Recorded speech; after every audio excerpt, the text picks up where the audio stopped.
চিহ্নিত ও প্রমাণিত দুর্নীতিবাজদের মৃত্যুদণ্ড দাবি করেছে গবেষণা প্রতিষ্ঠান সিজিএস।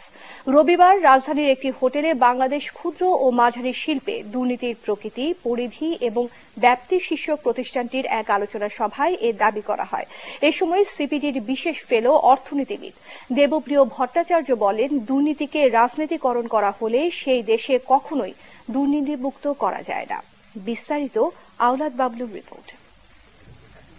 দেশে দুর্নীতির শিকার হয়ে সবচেয়ে বেশি ক্ষতিগ্রস্ত হচ্ছে ছোট ও মাঝারি শিল্পের উদ্যোক্তারা। আর তাই দেশকে দুর্নীতিমুক্ত করতে হলে দুর্নীতিবাজদের ভেতরে ভয় সৃষ্টি করে দৃষ্টান্ত স্থাপন করতে হবে। প্রয়োজনে তাদের মৃত্যুদণ্ডের মতো কঠিন শাস্তি দিতে হবে।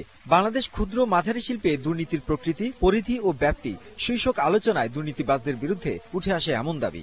মৃত্যুদণ্ড তো আছে, কোন কোন অপরাধের জন্য তো আপনি মৃত্যুদণ্ড দিচ্ছেন, কিন্তু যে লোক এই যে আপনি এত কষ্ট করে রেমিটেন্সের টাকা পাঠায়, সেই টাকা যখন পাচার করে দিচ্ছেন, যখন সে মানুষের সব অধিকার ক্ষুণ্ণ করছেন, তার জন্য তো মৃত্যুদণ্ড ছাড়া কিছুই হতে পারে না।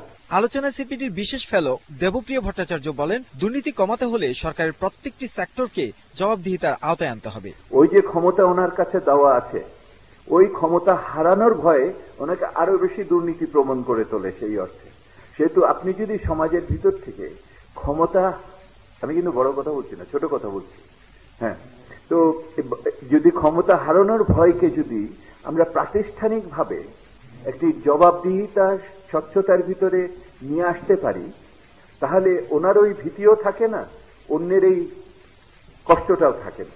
দুর্নীতি প্রতিরোধে কেবলমাত্র নানা রকম নীতিমালা তৈরি করলেই হবে না, তার সঠিক বাস্তবায়নও দরকার বলে মন্তব্য করেন বক্তারা। কোথায় কোথায় দুর্নীতি হচ্ছে, কিভাবে হচ্ছে, আমরা সকলেই জানি এবং আমরা নিজেরাও। আওলাদ বাবলু, গ্লোবাল টেলিভিশন, ঢাকা।